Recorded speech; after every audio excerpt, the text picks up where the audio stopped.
Merci à Monsieur Adil Doueri, qui nous fait l'honneur d'être notre premier invité. J'aimerais qu'on l'accueille chaleureusement.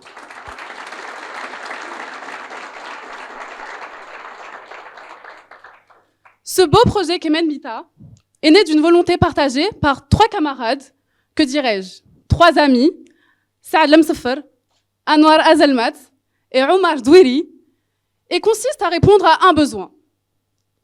La curiosité croissante chez les jeunes Marocains d'aujourd'hui.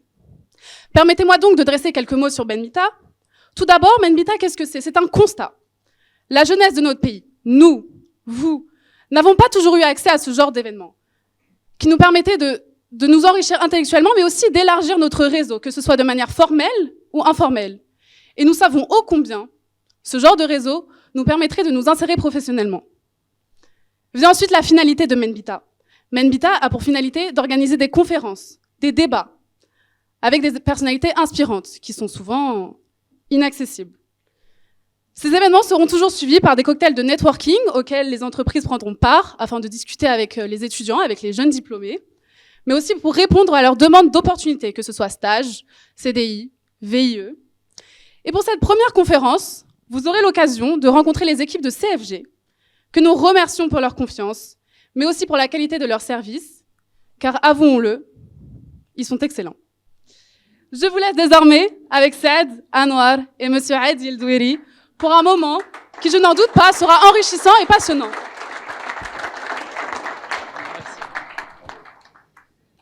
Merci, chère Leïla, pour cette belle introduction. Et nous allons maintenant démarrer notre conférence qui va s'étaler sur 3 parties, avec notamment la première partie qui traitera des débuts et du parcours de Monsieur Adil Doueri, ainsi que ceux de CFG, avant ensuite d'entamer la deuxième partie qui traitera de l'expansion et du développement du groupe CFG, avec notamment l'IPO de 2023.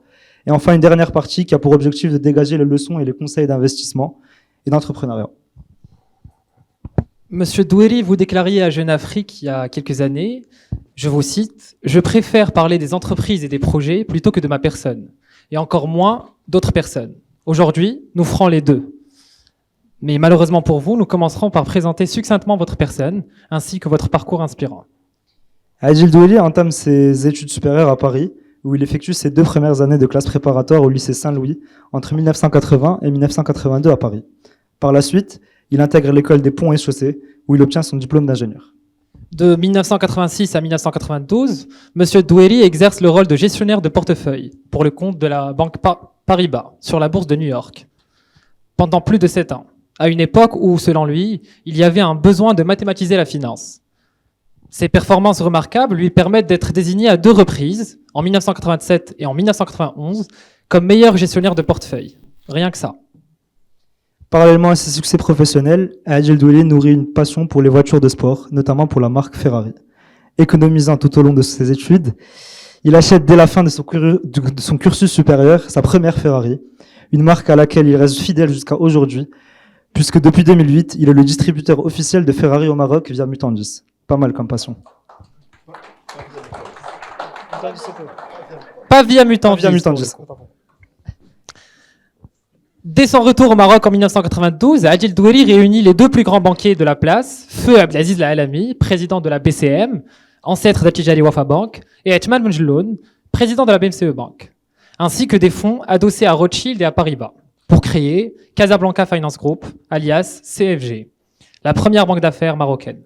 Dès sa création, CFG adopte une démarche avant-gardiste, fidèle à ses valeurs, participant activement à la modernisation du système bancaire marocain, notamment dans le cadre de la loi bancaire de 1993. De même, en 1999, CFG crée l'un des premiers fonds de capital investissement. Alors même que le capital risque est aujourd'hui à la mode dans toutes nos écoles de commerce, M. Doueri avait déjà tout compris il y a plus de 25 ans.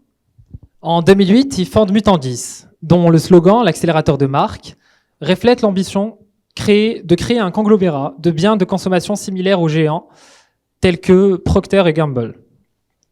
En 2015, il tente d'introduire Mutandis, sans succès. Fidèle à sa persévérance sans limite, 3 ans plus tard, Mutandis réussit son introduction sur la bourse de Casablanca.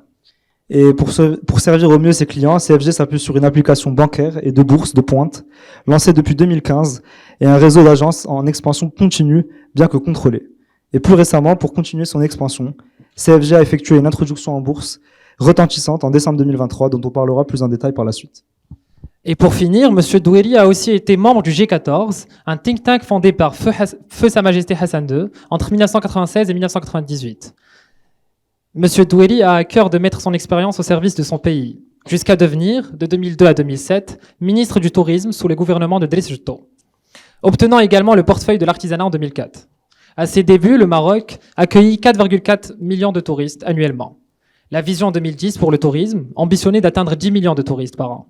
Et à la fin de son mandat, attachez bien vos ceintures, le pays en recevait 9,4 millions. Mesdames et messieurs, Monsieur Adil Doueri.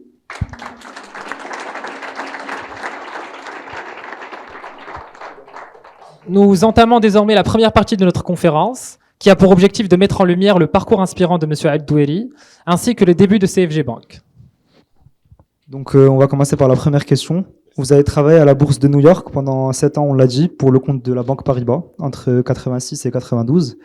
Vous avez donc vécu le crash boursier du 19 octobre 87, connu sous le nom du Black Monday, où le Dow Jones Industrial Average a chuté de 22,6%, la plus grande baisse en une journée de l'histoire de la bourse. Notre question, c'est comment avez-vous vécu le crash sur le plan personnel et sur le plan professionnel également? Bon, d'abord, bonsoir à tous. Merci beaucoup d'être là. Je suis très, très flatté, très honoré d'être parmi vous et de partager avec vous mon expérience. Je voudrais aussi dire que nos deux camarades ont dressé un portrait extrêmement flatteur et exagéré de mes réalisations. Donc, je m'efforcerai de corriger leurs exagérations tout au long de nos échanges. Alors, le 16 octobre, ça a commencé le 16 octobre, la baisse. Il y a eu une très forte baisse le 16 octobre. Et le 19, c'était la grosse fonte de la bourse avec des systèmes informatiques qui ne marchaient plus, en fait. Il y a eu des défaillances informatiques nombreuses. Il y avait des programmes qui déclenchaient automatiquement des ventes quand on atteignait des seuils. Et il n'y avait pas ce qu'on appelle aujourd'hui les coupes-circuits dans les marchés boursiers qui, quand ça exagère, coupent les programmes, interdisent les programmes automatiques d'intervenir. Donc, à l'époque, tout ça n'existait pas. Donc, on est tombé dans une espèce de cercle vicieux qui s'est accéléré. Et puis, ça n'avait plus de sens. C'était complètement déconnecté de la réalité. Vous aviez des chiffres qui tournaient et des valeurs qui fondaient. Toutes les entreprises baissaient de 10, 15, 20, 30, 40% entre l'ouverture qui était donc à 10 heures du matin et la clôture qui était à 16 heures.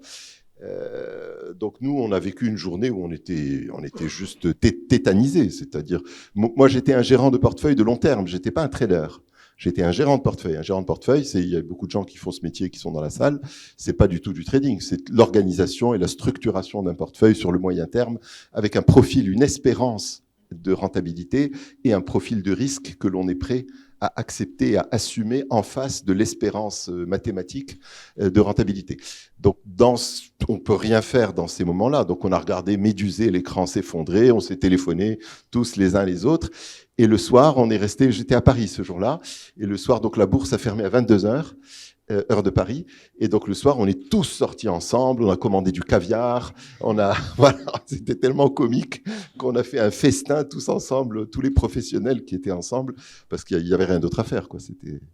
C'est un très beau souvenir. Et j'ai photographié l'écran. J'ai photographié le grand écran de la bourse à la clôture et je crois que j'ai encadré dans un tableau l'écran à la clôture avec le symbole de l'indice qui était indu, point indu, qui était le Dow Jones, donc point indu, moins 22%, toutes les valeurs de Dow Jones à moins 30, moins 40. Donc ça, j'ai encore la photo, si vous voulez que je vous l'envoie, je peux la partager avec vous. Non, vous pouvez garder le micro. Justement, après ces années passées à la bourse de New York, pour Paribas, cette expérience vous a bien inspiré pour créer Casablanca Finance City Group. Mais quels ont été Sans City, donc CFG Bank, pour faire simple. Quels éléments de votre expérience new-yorkaise avez-vous appliqué dans la création et le développement de CFG Bank, particulièrement en ce qui concerne le modèle opérationnel anglo-saxon des banques d'affaires? Alors, pas grand-chose de mon travail quotidien à Paribas. Pas grand-chose, mais par contre, dans toutes les entreprises et dans tous les projets que j'ai faits, je n'ai fait que copier de l'existant. Je n'ai jamais rien inventé, je n'ai fait que copier. Et donc, j'ai regardé tout ce qu'il y avait autour de moi, j'ai regardé les business models des banques d'affaires anglo-saxonnes qui étaient étrangement soit protestantes, soit juives, mais jamais chrétiennes, catholiques et jamais musulmanes. Donc, elles étaient soit c'est toujours des minorités. Les protestants sont une minorité et les juifs sont une minorité. Donc les banques d'affaires, c'était Morgan, qui est une banque protestante, et c'était Salomon, Lehman, Goldman, qui sont, elles, plutôt des banques d'obédience de religion juive. Et donc j'ai regardé leur business model, je me suis demandé si on pouvait faire la même chose au Maroc, et j'ai attendu le jour où le mur de Berlin est tombé. Et quand le mur de Berlin est tombé, la banque Paribas s'est précipitée pour créer une petite banque d'affaires en Hongrie, qu'elle a appelée Magyar Paribas. Et ça me paraissait ridicule parce qu'à l'époque, en 1989, la Hongrie était très en retard par rapport au Maroc, si vous voulez. D'autant plus que Paribas a une expérience, a une histoire avec le Maroc d'avant l'indépendance, pendant la période du colonialisme. Paribas était partout au Maroc. Elle possédait l'ONA, l'Omnium nord-africain, était une holding de Paribas. La banque centrale marocaine était déléguée à Paribas. Donc ça paraissait ridicule que de se précipiter vers les pays de l'Est pour créer les banques d'affaires, et c'est ce qui a provoqué la création de Paribas. Donc j'ai pu aller voir le président de Paribas, je lui ai dit « ce que vous faites en Hongrie, c'est ridicule, faisons la même chose au Maroc ». Et ça a été difficile de convaincre ou Non, je suis entré et j'avais 28 ans ou 29 ans. Lui, c'était un polytechnicien qui était rentré à l'école polytechnique 0e bis. 0e bis, ça veut dire mieux que le premier. Il n'était pas premier à l'école, au concours de l'entrée de l'école polytechnique parce qu'il n'était pas français. Donc il était étranger, il était égyptien, chrétien égyptien, copte, et il est entré 0e bis. Donc je suis arrivé dans son bureau, il m'a dit « Vous pouvez parler pendant 20 minutes, je vais vous répondre pendant 10 minutes et vous sortez dans 30 minutes. » J'ai dit « D'accord. » Voilà, donc j'ai parlé pendant 20 minutes. Pendant 20 minutes, il a écrit tout ce que je disais. Il écrivait, il n'a pas levé la tête. Et après, il s'est arrêté. Il m'a dit « Moi, je fais pas ces choses-là. Je suis contre les associations entre une institution et une personne physique. Ça ne peut pas marcher. C'est toujours déséquilibré. Mais ça a l'air bien, votre histoire. Donc, je vous accompagne, mais c'est vous le majoritaire, pas moi le majoritaire, et moi, je serai minoritaire. » Donc voilà comment s'est passé l'entretien. Hormis CFG, vous êtes aussi à la tête de Mutandis, que vous avez introduit en bourse en 2018. Et donc vous êtes un entrepreneur audacieux, mais néanmoins Mutandis se concentre sur des produits comme les détergents, les conserves de poissons, les bouteilles alimentaires et les jus de fruits. Pourquoi ces choix pas tant de l'amour que ça ? Ça, par contre, c'est inspiré de mon métier de gérant de portefeuille sur la bourse de New York. Parce que dans les années 80, les sociétés de produits de grande consommation étaient vraiment les stars de la bourse de New York. C'était des sociétés très régulières, très prévisibles, avec des progressions de cours qui étaient permanentes, longues, des belles performances sur 10 ans, sur 15 ans. Et donc, c'était quand vous mettiez face à face une société cyclique, du type construction automobile, par exemple, et une société de produits de grande consommation qui était linéaire, qui était prévisible, qui avait ce qu'on appelle en finance des WACC, des taux d'actualisation de leur flux, qui étaient les plus bas possibles, vous aviez vraiment des stars. Donc ce jour-là, je me suis dit, moi, je suis intéressé par deux choses. Je suis intéressé par les sociétés qui développent le patrimoine de façon prévisible et régulière, et de l'autre côté, par les banques. Les banques, et notamment les banques d'affaires dans lesquelles je travaillais et que j'observais. Donc Mutandis et CFG sont mes deux centres d'intérêt, on va dire boursiers, si vous voulez, ou en business model. Très clair, merci Monsieur Doueri. En 2015, vous avez tenté d'introduire justement sans succès Mutandis en bourse. Plusieurs lectures ont été faites, dont une qui consistait à dire que le statut juridique de celle-ci, à savoir une SCA, donc une société en commandite par action, était derrière le refus de l'AMMC, l'autorité marocaine du marché des capitaux.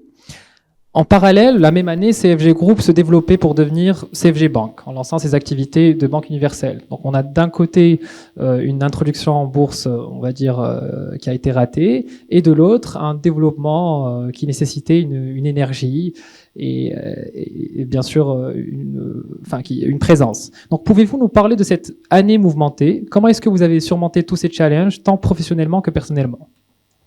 Alors, on ne peut pas dire qu'il y a une introduction en bourse qui a été ratée, parce que l'introduction en bourse n'a pas commencé. Il n'y a pas eu d'introduction en bourse. Il y a eu une discussion avec l'AMMC, c'est un débat sur le statut juridique. Donc, je suis tombé sur un fonctionnaire, quoi, comme il y en a partout, et qui a considéré que les sociétés en commandite, c'était pas bien pour la bourse, alors qu'il y en a partout dans le monde qui sont cotées. Et ce débat a duré 3 ans. Mais il n'y a pas eu d'introduction en bourse ratée. Il y a eu un débat qui a duré 36 mois et qui a été arbitré par le secrétaire général du gouvernement. Vous savez que le secrétaire général du gouvernement, c'est le juriste du gouvernement, c'est lui qui rédige les lois, c'est lui qui vérifie la cohérence du corpus législatif dans le pays. Donc lui, il a été saisi par tout le monde et il a donné son avis. Il a dit que le fonctionnaire avait tort et que j'avais raison. Et donc l'introduction en bourse a eu lieu une fois que l'arbitrage eut été fait. Et aujourd'hui, Mutandis est une société en commandite par action, comme les Michelin, qui est le leader mondial du pneumatique, comme les Hermès, qui est une belle boîte de luxe. Donc il y a plein de boîtes cotées en bourse qui sont des commandites. Simplement, des fois, malheureusement, dans l'administration, on tombe sur des fonctionnaires qui sont têtus, fermés. Et là, ça prend beaucoup de temps pour les dépasser. Ça arrive dans le domaine de la finance, mais ça arrive dans tous les domaines. Ça arrive dans l'industrie, ça arrive dans l'investissement. Et ce n'est pas propre au Maroc, c'est quelque chose qui arrive partout dans le monde. Il faut simplement avoir des recours. Pour qu'un pays fonctionne bien, quand il y a un blocage, il faut qu'il y ait un recours. Il faut que quelque part, on puisse trouver un arbitre qui dit oui, vous avez raison, ou non, vous avez tort, et puis voilà. Et puis on tourne la page et on avance.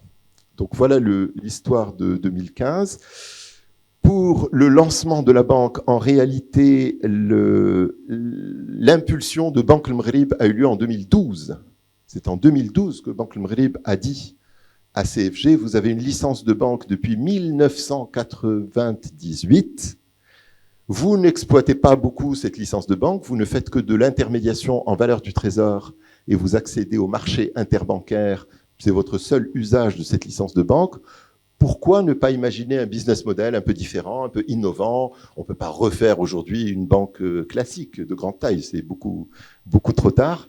Donc, proposez-nous un business model, et cette impulsion a eu lieu en 2012. Et ensuite, 2012-2015, c'est juste l'informatique, le travail, le business plan. Enfin, c'est énorme pour lancer une banque, c'est un gros boulot, quoi. Et le lancement grand public a eu lieu, je crois, le 16 novembre 2015. Entendu, nous allons désormais entamer la deuxième partie de cette conférence qui portera sur le développement et l'IPO de CFG Bank. La question est la suivante, et elle concerne CFG, bien évidemment, qui concentre aujourd'hui ses activités sur les services aux petites et moyennes entreprises et aussi aux particuliers. Cette stratégie semble gagnante au vu de la croissance continue de CFG depuis 2015, à hauteur d'environ 30% par an. Quels sont les avantages comparatifs comparés aux géants tels que Attijari Wafa Bank ou encore BMCE pour attirer les clients cibles de CFG? Qu'est-ce qui vous distingue des autres? Alors d'abord, le business model de CFG, il est très segmenté. Et la segmentation est inspirée de Mutandis. Dans Mutandis, notre travail, toute la journée, c'est de segmenter l'attitude et le comportement du consommateur. De dire, vous levez le matin, vous êtes pessimiste, vous voulez pas boire de café parce que vous avez peur. Vous, quand vous allez acheter votre lessive, vous préférez qu'elle soit pas marocaine parce que vous n'aimez pas le Maroc. Vous êtes quelqu'un qui pense que le Maroc est un pays nul. Vous, par contre, vous adorez votre pays, vous adorez les produits marocains, vous voulez ceci, vous voulez cela, etc. Donc, cette segmentation, c'est celle qui nous permet de gagner des parts de marché rapidement. Quand on lance un produit de zéro, on ne peut pas s'adresser à tous les consommateurs. Pour grandir très vite avec un produit, on prend un segment de consommateur, une attitude, un comportement, un type de consommateur, on lui fabrique le produit exactement pour lui et on lui dit les mots qu'il veut entendre. Parce qu'on lui a dit, qu'est-ce que tu veux entendre? Qu'est-ce que tu aimes pas? Qu'est-ce qui te plaît pas? Qu'est-ce qui t'énerve? Qu'est-ce qui va pas? Et quand il nous dit exactement ce qu'il aime pas, on lui fait exactement ce qu'il aime. Et on lui lance et on lui dit. Et on grandit comme ça, c'est vrai dans la lessive, c'est vrai dans les détergents, c'est vrai dans les produits alimentaires, c'est vrai dans les boissons, c'est vrai dans plein de trucs. Sauf quand on est leader, on peut pas. Quand on est leader, on doit adoucir son discours et on doit parler de façon plus confuse à une masse de segments qui est plus confuse. N'est-ce pas? Donc, dans CFG, on a fait la même chose qu'on fait tout le temps dans Mutandis. Dans Mutandis, on est parti de zéro, face à Procter & Gamble, face à Unilever, face à toutes les multinationales. Et beaucoup d'amis l'ont vécu et ont vécu l'aventure ici avec moi. Et alhamdoulilah, on a aujourd'hui des parts de marché de 20%, 25%, 15%, et les multinationales ont beaucoup reculé au Maroc. Donc on a pris la même démarche dans CFG. On a segmenté, on a choisi 3 segments, on a trouvé une douzaine de segments bien clairs, bien définis dans la relation avec les banques. on en a choisi 2 ou 3 et on leur a fait le produit pour eux, on leur parle à eux, avec les canaux qu'ils utilisent. Si nos segments regardent 2M, on utilise 2M. Si nos segments sont sur Instagram, on utilise Instagram. Si nos segments... Donc les canaux, les discours et les produits sont taillés pour des segments de clientèle. Nos segments sont essentiellement des personnes physiques et des grandes entreprises, pas des PME. Pas des PME. La PME est le métier le plus compliqué pour la banque. C'est le métier le plus dangereux, le plus compliqué à modéliser. Et pour une banque qui démarre, qui ne peut pas se permettre d'avoir des accidents, la PME doit rester contenue dans son portefeuille. Par contre, les segments de personnes physiques, d'une part, et les grandes entreprises, d'autre part, sont celles qui vous permettent de grandir très vite, sans accident. Le métier de banquier, c'est éviter les accidents, éviter les provisions, éviter la casse, surtout quand on est petit et qu'on n'a pas un capital énorme qui permet d'absorber des chocs. Donc, dans cette phase de la vie de CFG, nous sommes grande entreprise et particuliers et un tout petit peu de PME. Et cette segmentation, vous l'avez dit, vous donne l'occasion d'être présent sur le web et donc CFG a fait le choix de ne pas être uniquement une banque digitale. Donc, au vu des exemples hors Maroc qui peinent aussi à être rentables et qui sont souvent des sortes d'expériences des banques majeures. Et donc, cela dit, une des valeurs fondamentales de CFG est l'avant-gardisme. Donc, pensez-vous qu'à terme, on pourrait avoir une banque universelle, rentable au Maroc, qui pourrait naître en Afrique en tout cas, et pourquoi pas au Maroc? Est-ce qu'on peut avoir une banque universelle? Digitale, une banque digitale. Ah, digitale, purement digitale. Purement digitale, exactement. Les expériences internationales sont pas très bonnes dans la matière, hein. Donc nous, on a choisi de ne pas être une banque 100% digitale parce que ça, quand on regarde les business models européens, ça donne pas envie, quoi. Elles gagnent pas d'argent, ça dure longtemps, c'est long. Les actionnaires marocains n'ont pas la patience des actionnaires américains où on peut financer Amazon pendant 20 ans et qu'elle perde de l'argent pendant 20 ans et c'est pas grave. Tout le monde achète des actions d'Amazon pendant 20 ans. Au Maroc, c'est pas possible. Donc quand vous lancez une banque, si vous dites aux gens, je vais perdre de l'argent pendant 20 ans, ils vous disent « d'accord ». Or, nous, on avait besoin de beaucoup d'actionnaires, de beaucoup de fonds propres. On a levé beaucoup d'argent. On a levé 1 milliard de dirhams, peut-être 1,5 milliard en 5 ans. Voilà, donc il fallait gagner de l'argent rapidement. Pour gagner de l'argent rapidement, il fallait un modèle rassurant, un modèle équilibré, avec un peu d'agence, où on pouvait rencontrer les clients physiquement, et surtout beaucoup d'applis mobiles, beaucoup de digital, beaucoup de télébanques. Hein. La télébanque, c'est pas un call center. C'est une télébanque, c'est les banquiers qui sont au téléphone, les mêmes que ceux que vous avez en agence. Donc on a une bonne télébanque qui fonctionne bien, une super appli, le web et des points de contact physiques, ça nous paraissait quand même beaucoup plus raisonnable. Et surtout, la grande entreprise, en plus des banques digitales, parce qu'en général, les banques digitales ne se sont pas créées avec la grande entreprise, elles se sont créées avec les clientèles de personnes physiques, de particuliers. Or nous, la grande entreprise nous a permis de grossir notre bilan très vite, et d'atteindre une taille critique qui nous permettait d'être rentable très vite. Je répète, les actionnaires marocains n'ont pas la patience des actionnaires américains. Il faut gagner de l'argent rapidement, sinon vous perdez toute crédibilité. Donc on a utilisé un modèle vraiment hybride avec de la grande entreprise. D'où vient l'utilisation de la grande entreprise dans le business model? Il vient de la banque d'affaires. La mentalité de banque d'affaires, les services de banque d'affaires, les équipes de banque d'affaires nous rendaient très facile le service à la grande entreprise, dans le haut de bilan de la grande entreprise, dans les crédits à moyen terme, dans les leasing, dans le financement de l'investissement de la grande entreprise. On avait d'excellentes équipes qui venaient de l'esprit banque d'affaires. Donc on a vraiment fait un modèle qui nous a permis de gagner de l'argent en 6 ans. On a gagné de l'argent à partir de l'année 6. Si on dit qu'on a lancé fin 2015, on a gagné de l'argent en 2021. Ça, on n'aurait pas pu avec une banque 100% digitale et on n'aurait sûrement pas pu sans la grande entreprise. Aujourd'hui, dans le bilan de CFG, la moitié de l'encours, c'est de l'entreprise et de la grande entreprise. C'est Maroc Télécom, c'est les entreprises cotées en bourse. Donc, on finance des gros machins qui nous permettent tranquillement de grossir notre bilan, même à moindre marge, et d'éviter les accidents.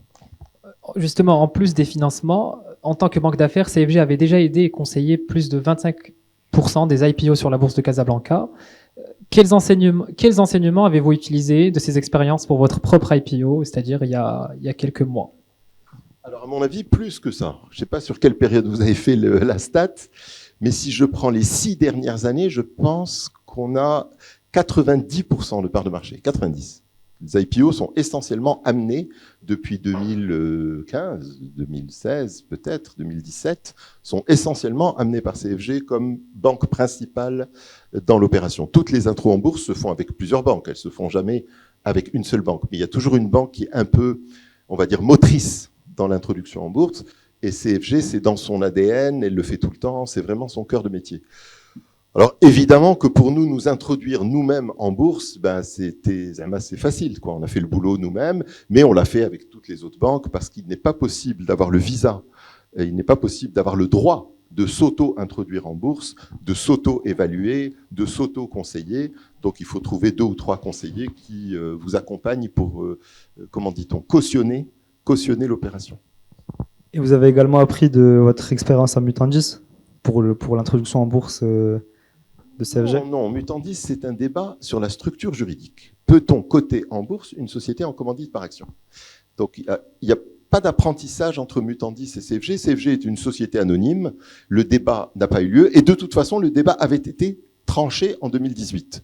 Donc, même si CFG avait été une société en commandite par action, ce que la Banque centrale n'aurait sans doute jamais accepté, même si CFG avait été une société en commandite par action, elle se serait introduite en bourse puisqu'il y avait déjà un précédent et une première société.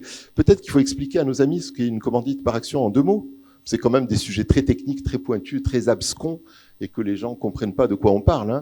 Donc la commandite, c'est une société anonyme, en fait, comme toutes les sociétés anonymes, sauf que dans les statuts de cette société, il y a 1 ou 2 ou 3 associés qui ont un statut différent. Ce statut, on l'appelle le commandité. Et ce commandité, il est statutaire, on ne peut pas le virer, on ne peut pas le chasser, il ne vend pas ses actions, il n'a pas de part, il a un droit dans la société et il nomme les gérants de la société. Voilà. En contrepartie de nommer les gérants, l'associé commandité est personnellement responsable sur son propre patrimoine des dettes de la société. Voilà. Donc il a un privilège et une sanction, un risque, une punition. Et les autres actionnaires sont des actionnaires normaux d'une société anonyme normale. Voilà. Donc c'est vraiment une nuance et c'est un statut qui vient du Moyen-Âge, parce que dans le Moyen-Âge, il y avait les gens qui travaillaient la terre et les gens qui possédaient la terre, et qu'on appelle dans l'artisanat marocain Moulchkara et Sanieh. Donc Sanieh, c'est celui qui a l'art, qui sait travailler, et Moulchkara, c'est celui qui lui amène l'argent pour travailler. Donc on voit le commanditaire, l'actionnaire, et le commandité, celui qui travaille. Puisqu'il date du Moyen-Âge, ce système, ou cette modalité, pourquoi est-ce que vous avez opté pour une société commandite par action? Je pensais que vous vouliez laisser ce sujet pour la 3e partie de notre réunion. Vous voulez que je réponde? Comme vous voulez. Bon, c'est à vous de voir alors. Donc la commandite est la société en commandite par action est le seul mode qui vous permet de lever beaucoup d'argent, de grandir très vite, sans avoir d'argent vous-même, tout en gardant le contrôle, tout en gérant vous-même la société. Point. Donc vous pouvez gérer toute votre vie la société. Les gens qui vous donnent de l'argent, ils s'associent à vous. Vous n'êtes pas caché, vous n'êtes pas un commandité caché.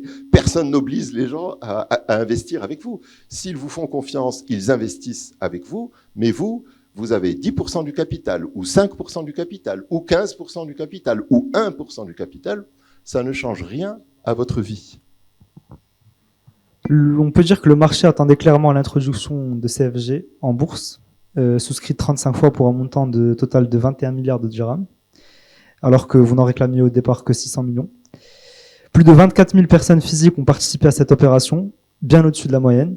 Et au vu de ce succès, pourquoi n'avoir introduit en bourse que 15% du capital? Alors, je vais vous raconter une anecdote. Quand on a dépouillé la demande et qu'on a eu 22 milliards de dirhams de demande, mon assistante m'a dit « Et qu'est-ce qu'on va faire de tout l'argent qu'on a eu? On va en faire quoi ?» Je lui ai dit, on est obligé de le rendre, malheureusement, on peut pas les prendre. on est obligé de le rendre aux gens. Donc, effectivement, on n'a pas été très ambitieux. On a levé que 600 millions. On aurait pu lever peut-être 1 milliard au lieu de lever 600 millions. Mais de toute façon, il faut pas lever de l'argent beaucoup trop tôt. Ça ne sert à rien. Ça baisse la rentabilité de tous les actionnaires qui existent. Donc, on a levé l'argent dont on avait besoin pour ne pas redemander de l'argent à la bourse pendant 4 ans. Ça nous a paru raisonnable que pendant 4 ans, on puisse se débrouiller avec les 600 millions et avec l'autofinancement que nous gérons pour grandir notre bilan et ne pas revenir demander de l'argent à la bourse avant 3, 4, 5 ans. C'est comme ça qu'on a fixé le montant. Est-ce que c'est pour laisser place à une éventuelle augmentation de capital dans le futur? Ah oui, forcément. Il y aura plein d'augmentations de capital tout au long de la vie de CFG, comme c'est le cas pour toutes les banques. En fait, si votre bilan grandit très vite, la réglementation bancaire vous oblige à avoir un capital qui est proportionnel à la taille de votre bilan, à la taille de vos crédits. Donc, soit vous ralentissez commercialement, soit vous refusez les crédits aux gens, soit vous distribuez jamais de dividendes, vous gardez tous les bénéfices et vous les ajoutez au capital pour que le capital grandisse. Mais ça, les actionnaires n'acceptent pas que vous ne distribuiez jamais de dividendes. Donc, vous devez distribuer un peu de dividendes et de temps en temps, pour ne pas freiner la croissance commerciale, faire une augmentation de capital. Ça fait partie de la vie des banques normale. Avant l'introduction de CFG Bank, la dernière IPO d'une institution bancaire remontait à plus de 20 ans, avec l'introduction de la Banque Populaire en 2004. Pourtant, comme le montre le succès de votre introduction en bourse, la demande existe. Donc, à votre avis, qu'est-ce qui explique la réticence des institutions bancaires et plus globalement des grandes entreprises marocaines à s'introduire en bourse? Est-ce qu'il y a des raisons? Les banques sont toutes déjà cotées. Donc CFG, c'est peut-être la dernière, à part des succursales de banques étrangères. Je dis pas de bêtises, mais je pense qu'à part des filiales de banques étrangères, des succursales, et une seule, la Société Générale, que la Société Générale. C'est peut-être pour bientôt d'ailleurs. Peut-être, je sais pas. Donc, à part la Générale, il y a des gens qui ont des licences de succursales. Je pense à la Caixa de Barcelone, je pense, ou le Crédit Agricole, qui est une banque étatique. Ouais. Bon, enfin, l'essentiel, l'écrasante majorité des banques est déjà cotée. CFG est arrivé après les autres, elle s'est cotée donc après les autres. Donc, côté bancaire, il n'y a pas de réticence. Je pense que même il y a une trajectoire naturelle d'être coté en bourse quand on est une banque. On a besoin de capital, on a besoin d'être institutionnel, il y a plein de raisons. Pour les entreprises marocaines, c'est une question de génération et de mentalité aussi. Moi, je pense qu'avec votre génération, avec le renouvellement des générations, avec la meilleure compréhension de la bourse, je pense que l'élargissement se fait là depuis que moi je suis revenu à CFG, c'est-à-dire depuis 2015. Je pense que CFG introduit en bourse à peu près 1 à 2 entreprises par an. C'est déjà mieux que 0, quoi. Donc il y a un rythme d'introduction en bourse qui est pas mal. Et moi, je sens que ça va s'accélérer. J'ai l'impression que ça va s'accélérer. Question de génération, Alors après, il y a l'autre problématique dont on a déjà parlé. Si vous êtes une société anonyme, il y a la peur de perdre le contrôle quand on veut grandir vite. Donc les gens ne veulent pas tomber en dessous de 51% ou en dessous de 67%. Donc si ces gens-là basculaient sous la forme société en commandite par action, comme Mutandis, ils pourraient grandir 2 fois plus vite, s'introduire en bourse, faire ce qu'ils veulent et garder le contrôle de leur société, comme la famille Hermès ou la famille Michelin, ou la famille Lagardère. Et la famille Lagardère a eu un dernier Lagardère qui a mal géré, et ça s'est mal terminé. Est-ce que selon vous, il y aurait des actions concrètes qui peuvent être mises en place afin d'inciter ces grandes entreprises marocaines à rejoindre la bourse de Casablanca? Ou est-ce que c'est simplement une question de mentalité, de culture? D'abord, pour s'introduire en bourse, il faut avoir une envie. Et cette envie, c'est de grandir. Et vous ne pouvez pas injecter dans le cerveau des gens que la personne doit grandir. Vous devez croître, vous devez vous développer, vous devez investir. Et si le propriétaire de l'entreprise ne veut pas croître, et s'il ne veut pas se développer, et s'il est content avec ce qu'il a, et s'il est content d'être tranquille, vous n'allez pas lui dire non, tu dois changer. Non, on ne peut pas être nazi avec les gens. Chacun vit sa vie comme il l'entend. Donc, il faut trouver des gens, 1, qui veulent grandir, qui ont la volonté de grandir. 2, qui sont prêts à lever des capitaux importants en bourse pour continuer à grandir. 3, qui sont prêts à passer de 100% du capital à 51% du capital, à publier leurs comptes, à payer leurs impôts, à parler à la bourse, à expliquer. Et ben, ces gens-là, au Maroc, il n'y en a pas encore beaucoup, mais ça vient de génération en génération, ça vient. Donc, on est quoi, 77 ou 78 sociétés cotées, quelque chose comme ça. Ce qui est comique, c'est que quand je suis rentré en 92 pour la réforme de la bourse et pour la création de CFG, il y avait exactement le même nombre de sociétés cotées qu'aujourd'hui, mais c'était pas les mêmes. Parce que dès qu'on a réformé la bourse, la moitié des sociétés a dit « moi, je m'en vais, publier mes comptes, faire tout ça, toute cette transparence, toute cette liquidité, au revoir. Donc il y a des groupes entiers qui ont retiré toutes leurs filiales de la bourse. Donc on a dû en perdre 30 ou 40 et en rentrer 40 nouvelles, mais 40 nouvelles de nouvelles générations avec des gens qui jouent le jeu et qui sont plus modernes. Mais on est revenu au même nombre de sociétés cotées qu'il y a donc 32 ans. 32 ans. Merci pour votre réponse. On va passer à la troisième partie de cet entretien qui a pour objectif de dégager les conseils sur l'investissement et les leçons sur les introductions en bourse. Donc, vous avez déclaré qu'introduire une société en bourse n'est qu'une étape selon vous. Et souvent, les entreprises marocaines sont réticentes à franchir cette étape, et c'est ce que vous disiez justement à la question d'avant, par volonté de garder le contrôle sur le capital de l'entreprise. Et on a souvent l'impression que bien trop d'entrepreneurs préfèrent être majoritaires dans une petite entreprise plutôt que minoritaires dans un leader de marché. Pourquoi le fait de faire participer le public au capital d'une entreprise est une étape essentielle pour son expansion, et comment savoir qu'il est temps justement de franchir cette étape? Bon, je pense qu'il y a une question fondamentale qui est celle que vous avez posée. Est-ce qu'on veut que son entreprise soit grande, quitte à être un petit actionnaire, ou est-ce qu'on préfère que l'entreprise reste de taille modeste, quitte à être le propriétaire quasi unique ou majoritaire de l'entreprise. D'accord ? Donc ça, c'est un choix, et on revient à la question précédente, c'est un choix personnel. On ne peut pas forcer les gens. Mais si quelqu'un veut vraiment faire grandir une entreprise, donc en faire un sujet beaucoup plus intéressant, même intellectuellement, c'est beaucoup plus stimulant de gérer une entreprise qui fait 10 milliards de chiffre d'affaires et qui est présente dans plein de marchés, qu'une entreprise qui fait 20 millions de chiffre d'affaires et qui est présente dans un marché. Intellectuellement, au plan de la stimulation intellectuelle, du travail, du plaisir à travailler, des idées, de la créativité, de la puissance de feu de l'entreprise, moi, personnellement, je considère que c'est plus sympa d'avoir une grande entreprise plutôt qu'une petite entreprise. Donc, dès lors qu'on fait ce choix, il faut trouver des capitaux.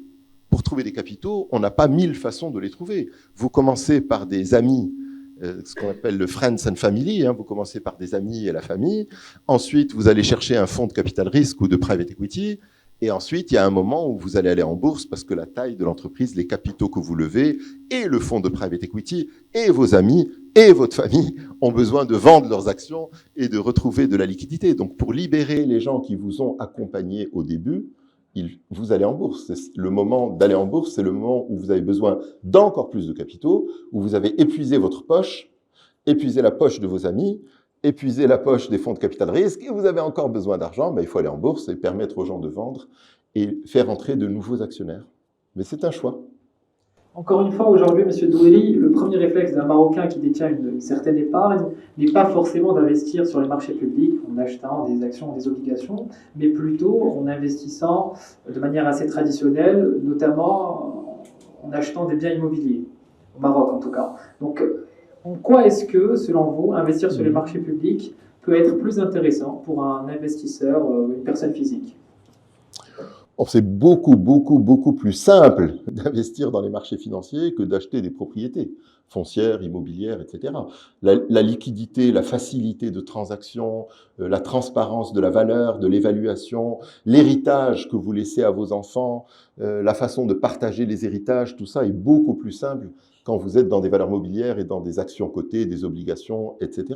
Donc moi, vous posez la question à la bonne personne. Moi, à titre personnel, j'ai 0 propriété foncière, 0 propriété immobilière, je n'ai que des valeurs mobilières. Donc moi, je suis un nazi des valeurs mobilières, je suis un extrémiste des valeurs mobilières, je dois être peut-être le seul dans ce cas-là, mais je suis persuadé que les valeurs mobilières sont beaucoup plus liquides, souples, pratiques et qui donnent des valeurs incontestables et des rentabilités de bon niveau. Des rentabilités de bon niveau. Sur le long terme, les actions, ça vous rapporte 10, 11, 12% par an annuel composé, c'est-à-dire que vous doublez votre investissement tous les 7 ans, tous les 8 ans. Si vous faites 1,11 à la puissance 7, ça doit aller vers 2, quoi. Donc vous doublez votre argent tous les 7 ans à peu près. Moi, ça me paraît être largement suffisant comme espérance de rentabilité. Alors après, il faut expliquer, mais avec l'héritage et les complexités des héritages, avec les disputes, avec les héritages gelés, avec toutes ces complexités, je pense que le patrimoine en valeur mobilière se développe. Je peux dire un petit mot, par exemple, sur Immorente. Immorant est un produit que nous avons créé en 2011 et que nous avons introduit en bourse en 2018. Et Immorant, c'est l'arbitrage entre vous achetez une action d'Immorant et Immorant elle-même achète des biens et les loue et prend le loyer et vous le distribue sous forme de dividendes 4 fois par an, ou c'est vous-même qui allez acheter la propriété foncière, vous allez gérer le locataire, vous allez vous disputer avec lui, vous allez lui dire « tu m'as pas payé », vous allez appeler la justice pour qu'elle sorte votre locataire. Voilà, donc Immorant, c'est le notaire, etc., les droits d'enregistrement, enfin la totale. Donc acheter une action d'Immorant et toucher le loyer sous forme de dividende, c'est quand même beaucoup plus confortable, souple, pratique, liquide, que d'aller vous-même acheter des propriétés et les louer et gérer les locataires et la conservation foncière et les impôts, etc. Vous l'avez dit, la bourse de Casablanca compte aujourd'hui 77 entreprises. Et le nouveau modèle de développement marocain, publié en mai 2021, ambitionne d'avoir 200 entreprises cotées à la bourse de Casablanca à horizon de 2035. Pourtant, ces dernières années, très peu d'IPO ont été réalisés. Cet objectif vous semble-t-il réaliste? Donc il faudrait introduire 130 entreprises en 10 ans. 11 ans. 11 ans. Donc 13 par an. Oh. La réponse est non. C'est pas possible. Mais passer de 1, 2 à 4, 5, oui. Mais à 11, 12 par an, non. Non, je le vois pas. Il est donc très questionnable, ce nouveau modèle. Non, pas du tout. Il faut se fixer des ambitions. Quand en l'an 2001, Sa Majesté et la CGEM ont signé la vision 2010 pour le tourisme, il devait y avoir, 4 millions de touristes, d'entrée aux frontières de non-résidents. La définition d'un touriste, c'est une entrée aux frontières de non-résidents, d'un non-résident, pas d'un non-marocain. Un non-résident qui rentre dans la frontière et qui passe au moins une nuit et moins de 1 an d'affilée dans le pays. Cette définition est donnée par l'ONT. Voilà, pour clôturer le débat sur les RME, pas RME. Et donc, il devait y avoir 4 millions de touristes en 2001 ou je ne sais pas quoi, et puis ils ont dit, on veut 10 millions de touristes. On a fini peut-être à 9. 9,7. Ouais, c'est ça, on a fini à 9 ou 9,5. Mais si on n'avait pas dit on veut 10, on aurait fini à 6. Si on dit on veut 10, on finit à 8,5, 9. Voilà. Donc, le volontarisme, c'est très important. Donc, c'est bien de dire, il y a 80 sociétés cotées, j'en veux 200. Je crois que dans le brouillon initial, il y avait 300. Donc, après, le 300 est devenu 200, qui est quand même plus réaliste. Et donc, voilà, peut-être qu'on finira, on peut doubler si on fait 5, 50 de plus, 120, 130, 140. Voilà, 105. Ouais, ce serait très bien déjà. Pour terminer, Monsieur Douéry, et plutôt que vous demander si vous avez un conseil à donner à la jeunesse, puisque il y en a forcément, nous allons vous demander d'imaginer que vous avez 29 ans aujourd'hui et que vous avez décidé de rentrer au Maroc après un long passage à l'étranger. Et finalement, vous demandez qu'est-ce que vous allez faire, quel secteur allez-vous choisir, vous vous lancez dans le salariat ou vous vous orientez vers l'entrepreneuriat? Dites-nous tout.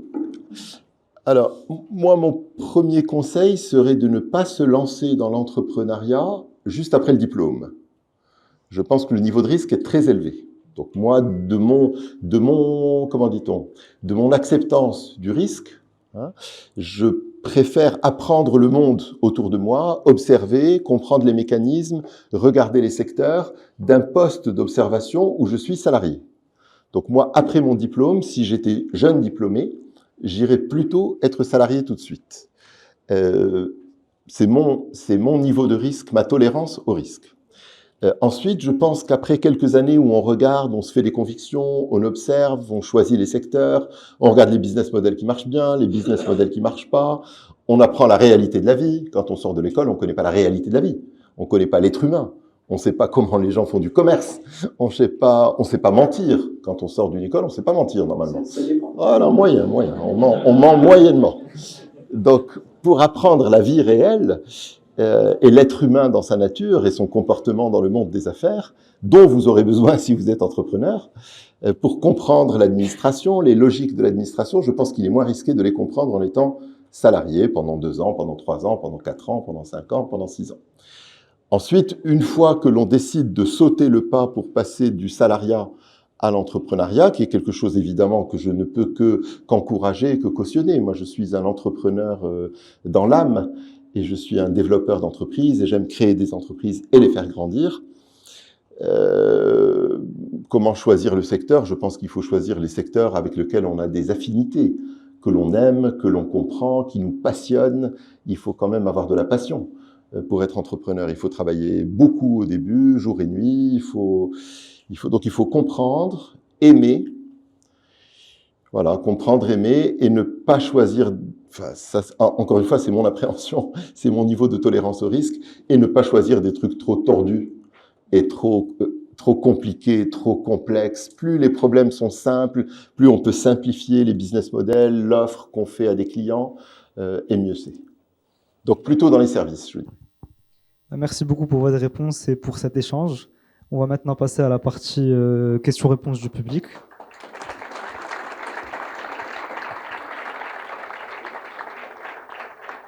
Donc je vous invite à lever votre main et on vous passera le micro.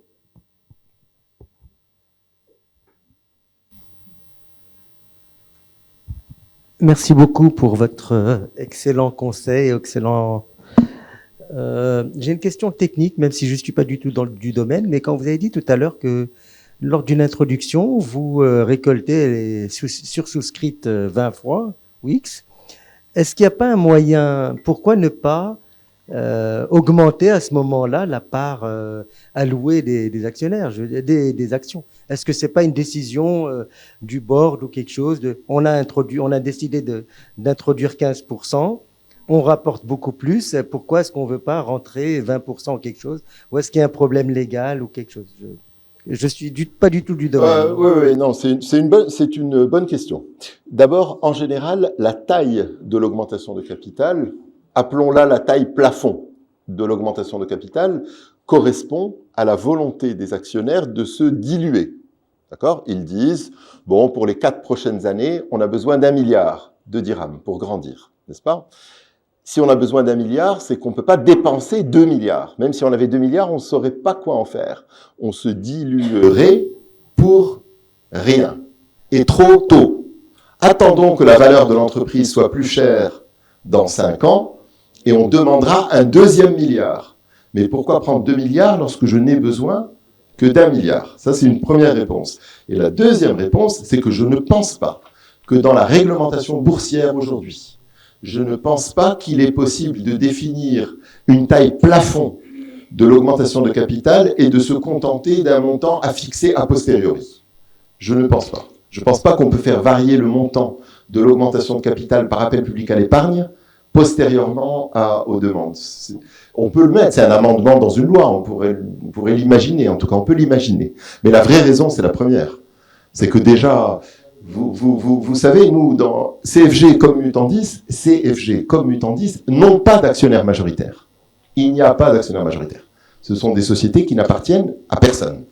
Donc quand on doit les introduire en bourse, quand on doit faire des augmentations de capital, je dois convaincre du montant, de la nécessité, de la capacité à le faire, et j'ai toujours quelques administrateurs qui me disent non, c'est trop tôt, si tu as besoin d'argent, on te le donne nous, vous voyez, et qui repoussent l'introduction en bourse en disant demain, elle vaudra plus cher. Donc pourquoi faire rentrer avec nous 20 000 actionnaires, puisque demain, elle vaudra plus cher? Donc ça, déjà, c'est un combat en interne pour augmenter le capital et s'introduire en bourse.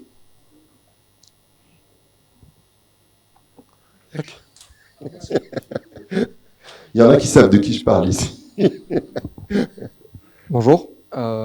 J'ai une question à propos de l'introduction en bourse. En général, il y a des personnes qui vendent des actions, qui se retrouvent forcément avec du cash.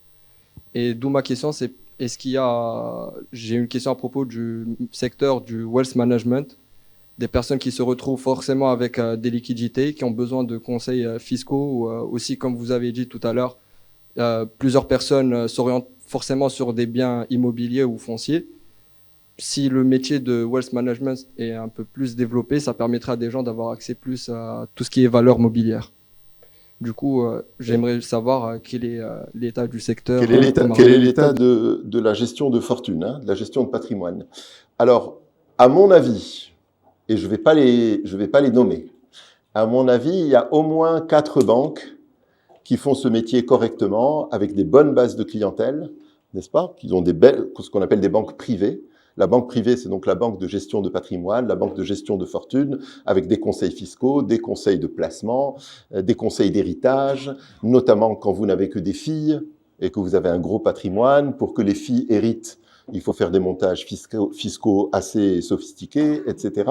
Des montages juridiques, pardon, assez sophistiqués, etc.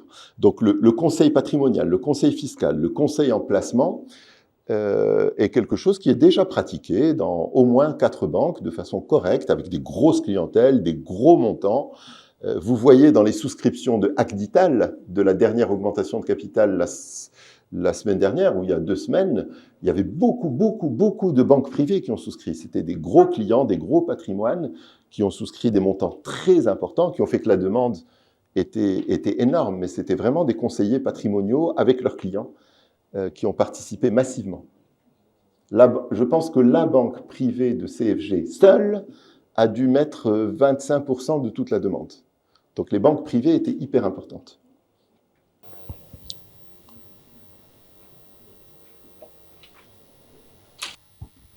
Bonsoir, Kamal Voyed. Tout d'abord, félicitations aux organisateurs pour l'initiative. Et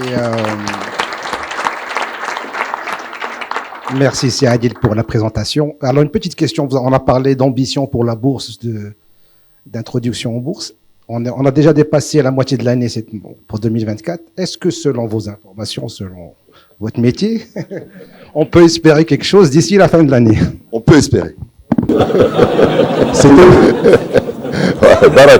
déjà beaucoup.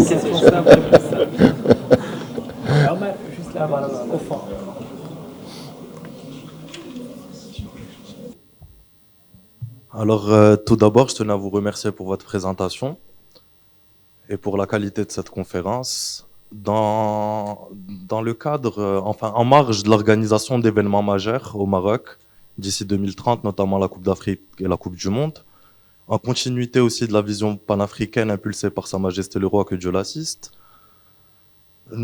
force est de constater que le Maroc ne cesse d'attirer des capitaux étrangers, notamment américains, chinois, coréens et allemands, comme on a pu le constater ces derniers mois. Ces investissements, en général, rentrent dans le cadre du Project Finance et des financements structurés pour des investissements dits Greenfield. Depuis que vous avez obtenu votre agrément de la part de Banque El Maghreb en tant qu'établissement de crédit, comptez-vous accompagner cette impulsion et cette dynamique en développant ces activités-là au sein de votre banque, sachant que vous avez une certaine force de frappe auprès de la grande entreprise, mais surtout dans les activités de conseil? Et est-ce qu'aujourd'hui, les fonds propres de CFG permettent de mobiliser des enveloppes assez conséquentes pour des dettes octroyées en devises ou en monnaie locale? La réponse est non. Les encours de crédit dépendent du capital, n'est-ce pas? Donc les projets dont vous parlez en Project Finance et tout, c'est le financement des centrales solaires, c'est les projets d'énergie, c'est le dessalement de l'eau de mer, c'est les méga projets qu'on appelle Project Finance, c'est-à-dire que le financement ne repose que sur le succès du projet et non pas garanti par les actionnaires, sans aucune implication de la part des actionnaires. C'est des gros tickets, c'est des montants, je sais pas, 10 milliards, 15 milliards, 20 milliards de dirhams. CFG, son ticket maximum, aujourd'hui, ça doit être 400 millions de dirhams. Donc, elle peut partir dans une opération de 10 milliards, elle peut mettre un ticket de 400 millions avec d'autres banques. Mais elle va jamais avoir un rôle prépondérant, à mon sens, parce qu'elle n'a pas le capital suffisant pour avoir une quote-part suffisante du financement pour être celui qui mène le bal. Elle peut être invitée par Tijari, BOA, BCP à mettre un petit ticket, mais non, CFG est trop petite pour ça. Hein? Par un grand chef de file, absolument, par une banque de grande taille qui a les moyens de mettre un gros ticket, mais c'est pas le business model de CFG. CFG, elle place des tickets maximum chez les grandes entreprises et elle laisse le ticket dormir, elle prend la marge et en même temps, elle développe sa clientèle de particuliers.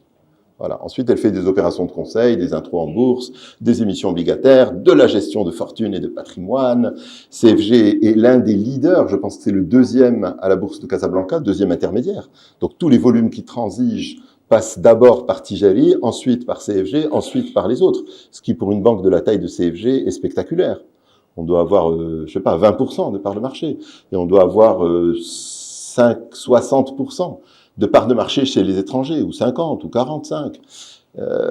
Donc on a nos cœurs de métier, on a notre ADN, on a nos spécialités, mais on ne peut pas jouer dans les très très grosses transactions.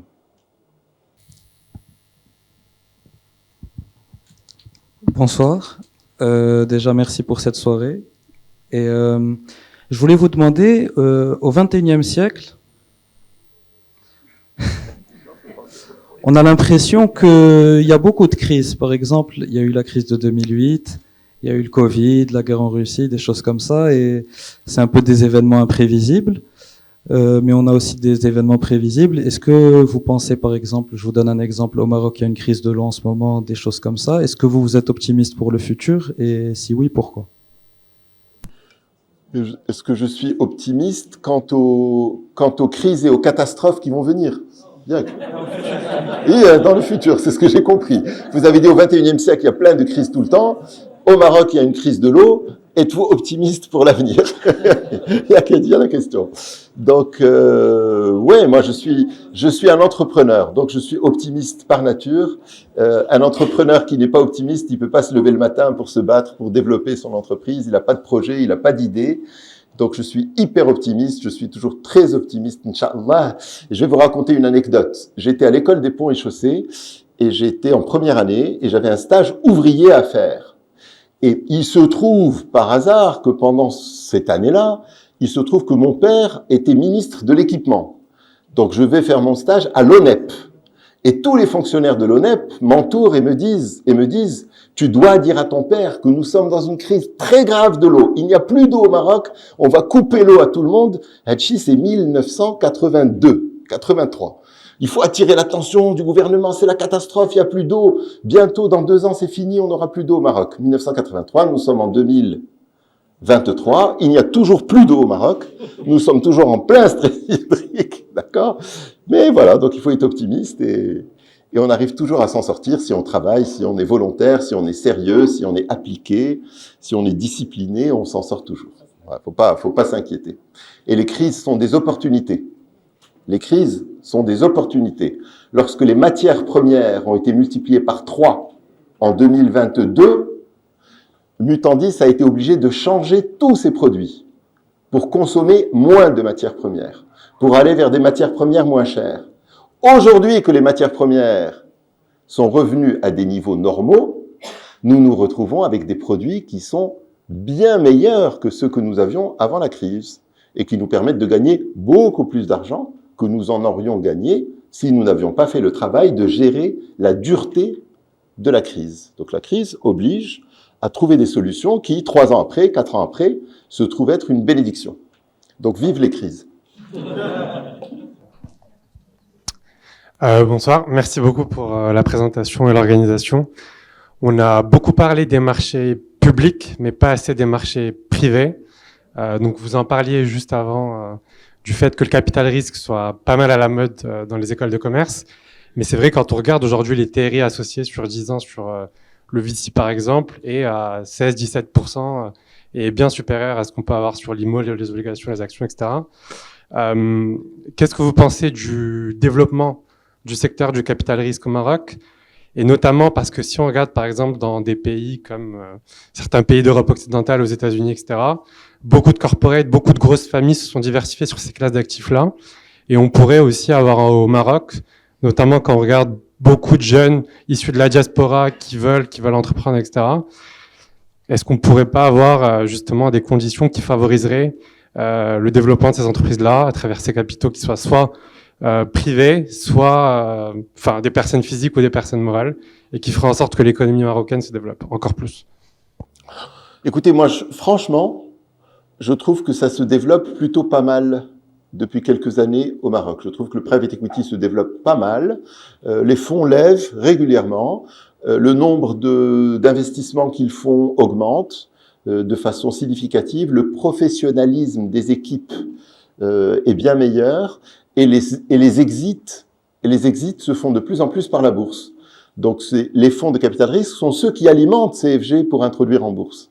Nous travaillons avec eux dès le début, dès qu'ils prennent des tickets dans des boîtes, on les accompagne, on réfléchit avec eux, on les suit jusqu'à préparer l'IPO qui vient 3 ans ou 4 ans après l'investissement du fonds de private equity. Donc moi je vois plutôt un bon, je sais pas comment on peut dire, une bonne maturation du secteur du private equity. Vous pensez aux startups, hein, vous pensez early stage, quoi, hein, les early stage. Alors early stage, c'est un niveau de risque très élevé, donc il est pris en charge pour l'instant par les autorités publiques, par les puissances publiques qui font des fonds avec le fonds Mohamed VI, avec la Caisse des dépôts et de gestion, avec Temouil Koum qui est le nouveau nom de la CCG, de la Caisse centrale de garantie. Donc il y a plein d'appels d'offres, d'organisations, de recherche de gérants dans le early stage. Mais c'est plutôt encadré, poussé. L'impulsion vient des pouvoirs publics.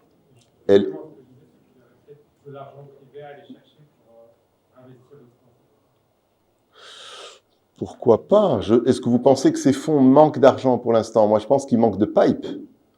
Ils manquent pas d'argent. Par rapport à la taille des tickets dont vous parlez, j'ai jamais vu des fonds qui disaient qu'ils manquaient d'argent. C'est des fonds qui sont petits parce que les tickets des startups sont petits.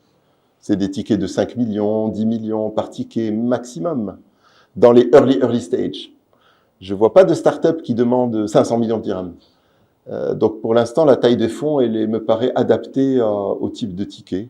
Maintenant, c'est tout à fait possible que dans les family office qui sont gérés, conseillés par les banques privées, c'est tout à fait possible de mettre des petits tickets dans les fonds de capital risque. Ça n'a rien, je vois pas de réticence particulière. Les family office au Maroc, de plus en plus, s'impliquent dans des transactions spécifiques, des fonds ad hoc, des structures un peu pointues. Moi, j'ai eu la chance, par exemple, de pouvoir accompagner Accor, quand le groupe Accor a vendu sa participation au Maroc, c'était en mars ou avril 2023. Et ben, c'est que des family office qui ont financé l'opération. Donc, Accor a été racheté par des family office par le biais d'un véhicule ad hoc. Encore une fois, une société en commandite par action. Et donc, les family office ont fait tout le tour de table et ont racheté le tiers qu'Accor possédait dans les hôtels marocains. Donc, ils sont pas averses au risque. Ils sont à la recherche de diversification patrimoniale. Donc, je pense qu'ils investiraient des petits tickets dans des petits fonds de capital risque sans problème. Monsieur Douiri, je suis ici avec toute l'équipe. Bonsoir, je suis Lamia Alafi, ex-startupeuse, je dirige, excusez-moi, je zozote en fin de journée. Je dirige le pôle innovation entrepreneuriat de l'université Mohamed VI Polytechnique France.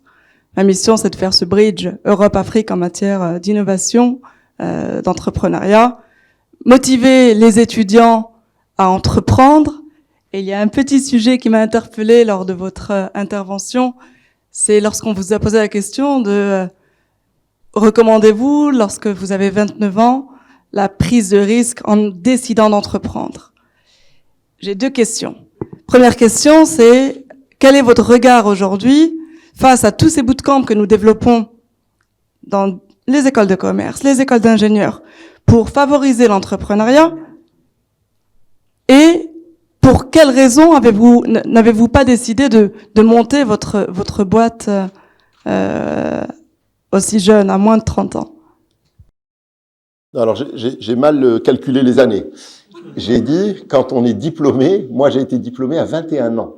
J'ai fini l'école des ponts et chaussées, j'ai eu mon bac à 16 ans, j'ai intégré à 18 ans, j'ai fini les ponts à 21 ans. Donc j'ai dit, je ne recommande pas de créer une entreprise à 21, mais de la créer à 28 ou à 27, c'est ce que j'ai fait. Je l'ai fait. Donc je recommande de créer une entreprise à 25 ans ou à 26 ans ou à 27 ans. Je recommande pas à 21 ans selon ma tolérance au risque, selon mon aversion au risque. Je suis un entrepreneur, donc je prends des risques. Pensez-vous de ces jeunes étudiants qui l'a créé à 21 ans? Eh ben, ils s'éclatent et ils ont bien raison. Ils s'éclatent, ils se font plaisir, ils essayent, ça marche, il y a dit que ça marche pas, Allah il s'aimait. Alors, c'est très bien. C'est très bien. Il faut les encourager, il faut les pousser. Il y a 1 sur 2 qui va foirer, 1 sur 2 qui va marcher. C'est très bien. Moi, j'ai donné le conseil le plus équilibré en matière de prise de risque et d'espérance de succès. Maintenant, seriez-vous prêt à mentorer cette jeunesse ah ben bien sûr. qui aspire à entreprendre et à apporter de la valeur dans l'écosystème? C'est un devoir. C'est notre rôle et c'est un devoir des gens de mon âge que d'encadrer les gens qui ont 20 ans aujourd'hui, de les encadrer, de les conseiller, de les accompagner.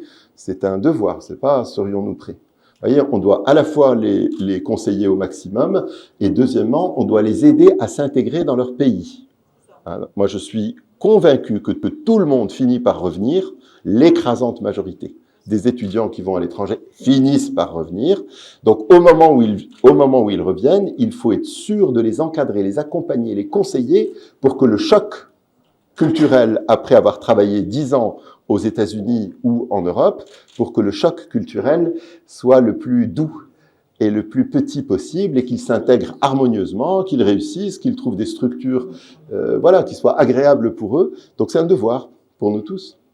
Alors bonsoir Monsieur Douéry, merci pour la présentation. J'ai une question, comment vous voyez que le marché boursier, avec l'injection de 20 milliards de dirhams avec le fonds Mohamed VI d'ici sur les 5 prochaines années, va dynamiser le marché boursier, surtout la part des PME introduites en bourse.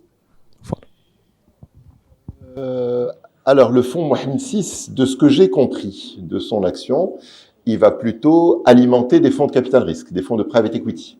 D'accord ? Il va encore plus muscler et développer l'industrie des fonds, ou le secteur des fonds de private equity. Plus on développe le secteur de private equity, plus on donne des chances à des PME de recevoir, des capitaux, et surtout de s'organiser. L'intro en bourse, ça demande d'être organisé. Il faut avoir un directeur financier, il faut avoir des prévisions financières, il faut avoir un budget pour les 12 prochains mois, il faut avoir un plan de trésorerie prévisionnel. Donc, quand vous avez un fonds de private equity qui rentre avec vous, ce fonds qui lui-même a reçu l'argent du fonds Mohamed VI, quand vous avez un fonds de private equity qui rentre avec vous dans une PME, il va surtout vous former, vous encadrer, vous organiser, vous apprendre à avoir une bonne gouvernance, une bonne organisation, ce qui prépare à l'introduction en bourse. Donc ça aura un effet très positif. Je vous ai dit aujourd'hui, si vous regardez les intros en bourse des 4 dernières années, sont toutes apportées par des fonds de private equity.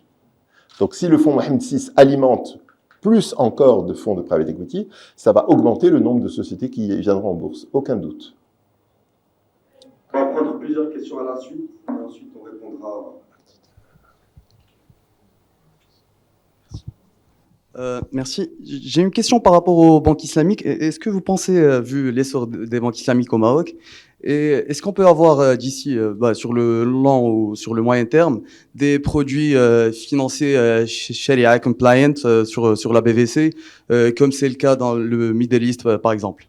Quel type de produit? Je pense que dans la BVC, on n'a que le soukouk. Par exemple, des copier-coller les produits dérivés sur des modèles islamiques, par exemple. Produits dérivés? Ouais, plus ou moins. Ouais. Ok, on en prend une autre. On va enchaîner un petit peu les questions et on répondra ensuite. Bonsoir, Adingra Kwasi. J'aimerais un peu revenir en fait sur votre intervention relative à votre aversion en fait pour l'investissement immobilier et votre appétence pour tout ce qui est valeur mobilière.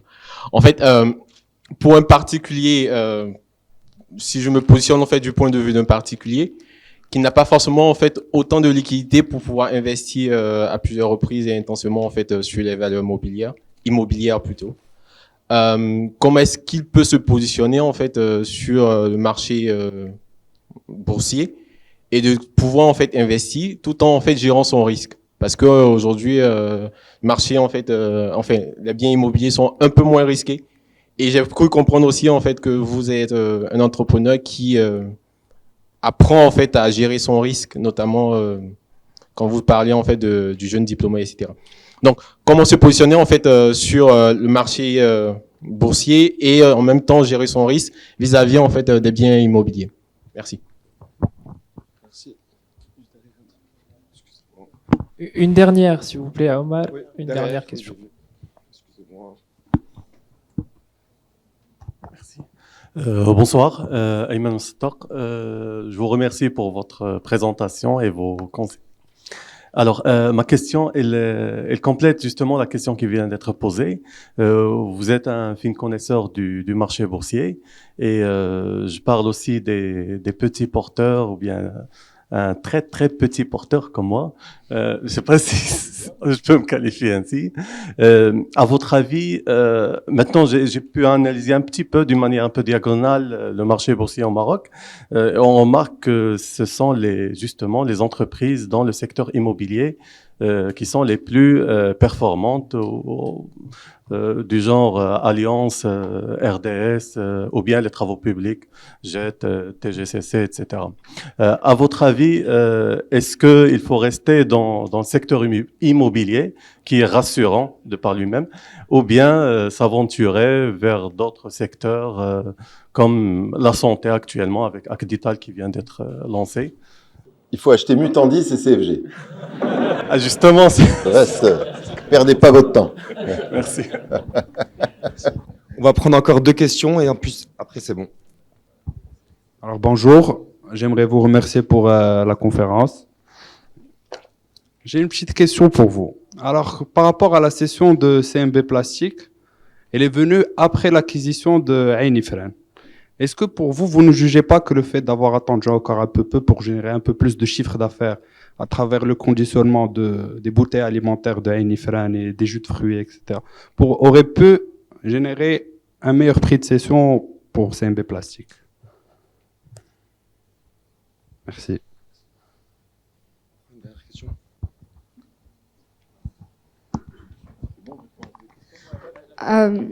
Bonsoir. D'abord, merci. Bonsoir, Berad Alina, étudiante en droit. D'abord, merci pour votre intervention. Ensuite, en tant qu'ancien ministre du Tourisme, quelles réformes ou initiatives pensez-vous qu'il faudrait encore entreprendre pour renforcer la compétitivité du secteur touristique marocain sur la scène internationale? Bonsoir. Pour rester un peu sur la même thématique, elle a parlé du tourisme international, mais il faudrait aussi parler du tourisme interne pour privilégier un peu les Marocains qui restent et qui visitent leur beau pays. Finalement, quand on voit un peu les prix des nuits en moyenne dans des comparateurs de prix, on voit que c'est un peu au-dessus du salaire moyen d'un Marocain. Comment peut-on encourager justement le tourisme intra-muros? Merci. Merci beaucoup. On va laisser Monsieur Douali répondre. Non, pas du tout. Donc la première question, c'était sur les produits dérivés islamiques. Yak. Ouais, c'est pointu, hein. Moi, c'est pas mon domaine d'expertise. Donc peut-être qu'ils vont se développer, why not? Il n'y a même pas de produits dérivés non islamiques. Donc ça qu'il y a des produits dérivés islamiques. Il faut d'abord commencer par mettre des produits dérivés à la bourse de Casa et ça va venir bientôt. Je pense que le marché à terme sur les indices actions, qui malheureusement va rester tout petit parce que les marchés à terme sur les indices actions sont toujours tout petits, va commencer à la fin de l'année, donc déjà 2024. Ensuite, celui qui aurait dû commencer, c'est le meilleur marché, c'est le marché à terme sur les obligations, sur les bons du Trésor, donc sur les taux d'intérêt pour couvrir les portefeuilles de bons du Trésor, viendra peut-être en 2025. Alors ensuite, est-ce qu'il y aura plus pointu, plus niche qui vont être des produits dérivés islamiques? Il n'y a pas de raison que ça se fasse pas, bien sûr. Une fois qu'il y aura l'infrastructure, chambre de compensation, clearance, transactions, que tout sera en place, on peut imaginer plein de produits, on peut créer plein de produits, tout est open, tout est ouvert. Je pense qu'il faut se demander la taille du marché pour voir si le produit va être liquide, va être traité, combien d'intervenants il y aura, mais il n'y a pas de, Inch'Allah, il n'y a pas de raison, pas de raison. Alors, il y a eu une question sur comment gérer son risque en bourse. Donc, moi, je vous propose de vous prendre rendez-vous avec un conseiller de CFG qui va.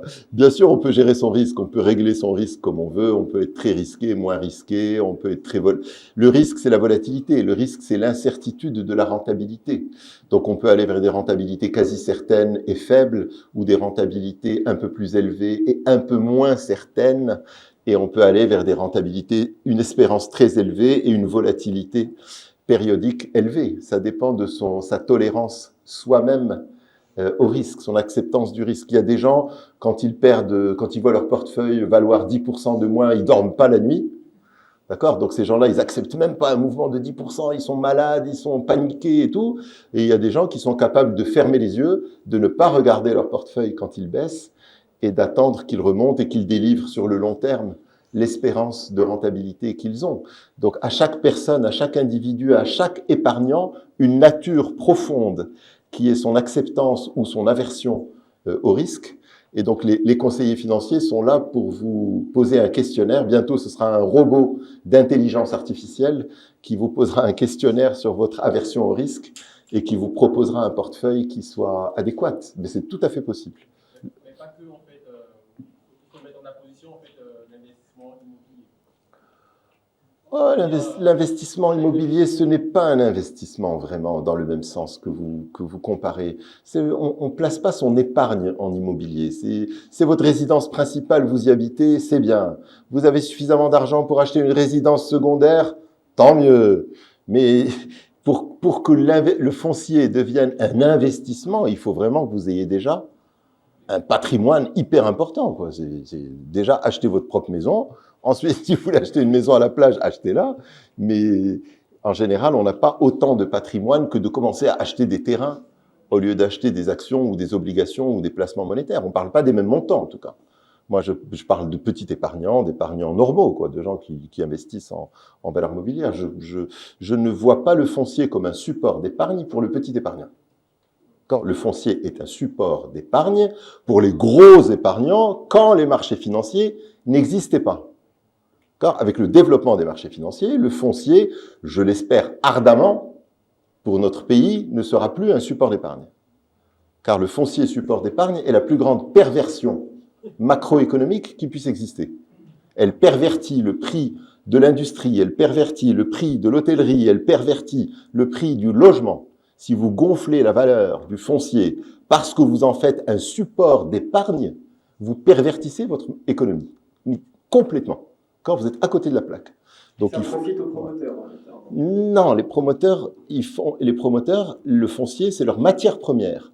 Donc ils ne veulent pas que les gens utilisent le foncier comme un support d'épargne. Les promoteurs, ils utilisent le terrain comme une matière première. Ils veulent pas que le prix de la matière première monte. Non. Donc voilà, moi je compare pas l'épargne avec le foncier. Le foncier, c'est autre chose. C'est une perversion du passé qui ne s'adresse qu'aux gens très riches. Et c'est une perversion du passé. Donc, Inch'Allah, on espère que dans le siècle prochain, d'ici 100 ans, voilà, elle aura disparu du radar, cette perversion aura disparu de l'économie marocaine. Ensuite, il y avait des questions sur les secteurs en bourse. Bon, les secteurs non, les promoteurs immobiliers ne sont pas un secteur qui a été performant sur le long terme en bourse. C'est un secteur compliqué, imprévisible, volatile, difficile à lisser, dont on ne peut pas lisser les fluctuations. Donc il y a des moments où il y a des moments favorables, c'est très spéculatif, c'est des secteurs où les actions peuvent doubler et le lendemain être divisées par 2. Donc selon que vous aimez vous amuser en bourse ou selon que vous placez votre épargne de façon sérieuse et raisonnable pour le long terme, vous allez faire des immobilières ou pas faire des immobilières. Donc, si vous êtes dans les gens sérieux qui placent pour le long terme, je vous ai donné 2 conseils déjà. Je ne vais pas les répéter. Alors, quelqu'un m'a demandé pourquoi Mutandis avait vendu sa filiale qui fabrique des bouteilles en plastique et des bouchons. Cette filiale n'était dans Mutandis que parce que nous n'avions pas de marque de boisson. Mutandis, c'est un propriétaire de marque. Cette entité-là n'a pas de marque. Elle fabrique les bouteilles que vous voyez là par terre, les bouteilles en plastique, elle les fabrique pour le compte des autres marques. Mais ce n'est pas notre métier. Nous, on est un développeur de marques. Donc, dès qu'on a acheté la marque Marrakech dans les jus, puis la marque Ainifren dans l'eau, nous avions suffisamment de volume dans les marques pour ne plus être le fabricant des bouteilles. Des autres marques. Donc, on a vendu cette activité, ce qui nous permettra d'acheter autre chose. Quand on vend, on peut toujours acheter autre chose. On n'a pas fini d'acheter. Donc, on a plein de trucs à acheter encore. Alors, le tourisme, votre question est une... c'est une dissertation, quoi. Hein. Grand 1, grand 2, grand 3, grand 4, grand 5. Donc, je ne vais pas répondre de façon exhaustive. Je dirais simplement que nous sommes très en retard dans un secteur qui est important dans le tourisme mondial, c'est le balnéaire, n'est-ce pas? Nous avons 3000 km de côte et très peu d'offres balnéaires. Donc il faut se hâter de terminer l'offre balnéaire, de construire l'offre balnéaire. Le tourisme est un métier où l'offre contribue à créer la demande, parce que quand un hôtel existe, quand une station touristique existe, elle s'active pour s'auto-remplir, elle fait des deals, les avions, les tours opérateurs, le marketing, etc.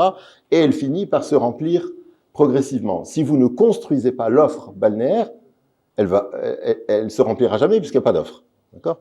Donc, il faut construire l'offre balnéaire qui est faible. On a une belle offre en city break qui va en se développant et qui est bien, qui est belle, qui tient bien la route, à proximité du plus grand marché émetteur de touristes au monde, qui est le marché européen. Donc, tout va bien pour le produit qu'on appelle le city break, qui est un produit de 48 heures, 2 heures d'avion, 3 heures d'avion, etc. Mais l'offre balnéaire est très faible. Voilà, donc il faut faire des montages financiers, c'est que de la finance. Il faut faire des montages financiers pour construire de l'offre balnéaire qui tient la route au plan économique, au plan financier. Quant au tourisme intérieur, le tourisme intérieur, il a une problématique de business model. Les Marocains, la masse des Marocains en est au stade où elle ne part pas en vacances tous les week-ends. Elle en est au stade où elle part en vacances 1 mois par an, tout le monde au même moment part en vacances. Donc il faudrait construire des produits à bas prix, adressés vers la clientèle marocaine, qui fonctionnent tous en même temps. 1 mois par an, il est fermé le reste de l'année. C'est pas? Donc ces business models, quand vous les étudiez, ils sont possibles. Ça ressemble à des clubs, des espèces de clubs avec piscine, petits bungalows, avec 8 lits, 10 lits, avec une nuitée dans le bungalow à entre 800 et 1200 dirhams la nuit dans le bungalow, pour tout le bungalow, pour toute la famille. Mais ceux qui vont investir dans ces modèles-là ont été étudiés par le ministère du Tourisme, développés, proposés sous forme d'appel d'offres. Mais honnêtement, c'est pas très rentable pour les investisseurs. C'est pas très rentable, lié au comportement du touriste marocain de masse. Je parle pas des CSP A et B, qui eux se comportent comme un touriste international. Donc eux, ils vont dans les hôtels classiques, ils partent en vacances le week-end, ils remplissent les hôtels toute l'année. Mais si on descend vraiment dans la masse, les gens qui ont un pouvoir d'achat faible, il faut un produit très typé, très familial, très bon marché, 1 mois par an. Donc après, si vous voulez investir là-dedans, allez. Merci beaucoup, monsieur Douéry. Merci à tous pour votre présence.